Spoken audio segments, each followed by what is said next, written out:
कर्मचारी पेंशन के विरोध में एक पिटीशन सुप्रीम कोर्ट में फिर दायर। प्रधानमंत्री, मुख्यमंत्री, सांसद, विधायक, पार्षद, सरपंच सभी के पेंशन हो बंद। अब विधायकों, सांसदों की खैर नहीं। सुप्रीम कोर्ट में एक जनहित याचिका दायर हुई है। इसे आपके आकलन के लिए भेज रहे हैं। प्रिय सम्मानित भारत के नागरिकों, आपसे इस संदेश को सुनने का अनुरोध किया जाता है और अगर सहमत है तो कृपया अपने संपर्क के सभी लोगों को भेजें और बदले में उनमें से प्रत्येक को भी आगे भेजने के लिए कहें। 3 दिनों में पूरे भारत में यह संदेश होना चाहिए। भारत में हर नागरिक को आवाज़ उठानी चाहिए। 2018 का सुधार अधिनियम। सांसदों को पेंशन नहीं मिलनी चाहिए क्योंकि राजनीति कोई नौकरी या रोजगार नहीं बल्कि एक निःशुल्क सेवा है। राजनीति लोक प्रतिनिधित्व अधिनियम के तहत एक चुनाव है। इसकी पुनर्निर्माण कर कोई सेवानिवृत्ति नहीं है, लेकिन उन्हें फिर से उसी स्थिति में फिर से चुना जा सकता है। वर्तमान में उन्हें पेंशन मिलती है सेवा के 5 साल होने पर। इसमें एक और बड़ी गड़बड़ी यह है कि अगर कोई व्यक्ति पहले पार्षद रहा हो, फिर विधायक बन जाए और फिर सांसद बन जाए तो उसे एक नहीं बल्कि 3-3 पेंशनें मिलती है। यह देश के नागरिकों के साथ बहुत बड़ा विश्वासघात है जो तुरंत बंद होना चाहिए।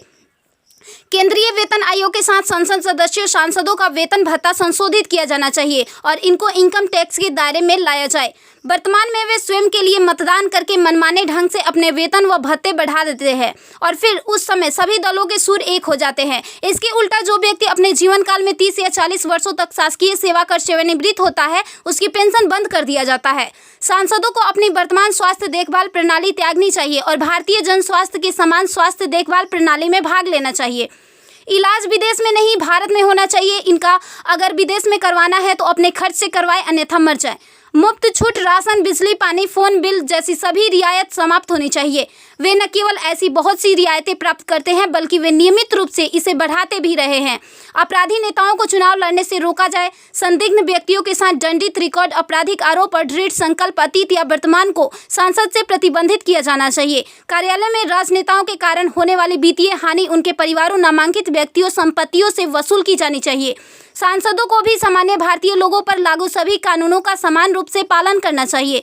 नागरिकों द्वारा एलपीजी गैस सब्सिडी का कोई समर्पण नहीं जब तक सांसदों और विधायकों को उपलब्ध सब्सिडी, संसद कैंटीन में सब्सिडी वाले भोजन सहित अन्य रियायतें वापस नहीं ले ली जाती। संसद में सेवा करना एक सम्मान है, लूटपाट के लिए एक आकर्षक करियर नहीं। फ्री रेल और हवाई जहाज की यात्रा सुविधा बंद हो। आम आदमी क्यों उठाए इनकी मौज मस्ती का खर्च? यदि प्रत्येक व्यक्ति कम से कम 20 लोगों से संपर्क करता है तो पूरे भारत में अधिकांश लोगों तक यह संदेश प्राप्त करने में केवल 3 दिन लगेंगे। क्या आपको नहीं लगता कि यह मुद्दा उठाने का सही समय है? यदि आप उपयुक्त से सहमत है तो इसे फॉरवर्ड करें, यदि नहीं तो बस हटाएं। आप मेरे 20+ में से एक है। कृपया इसे जारी रखें। धन्यवाद। जय हिंद। वंदे मातरम।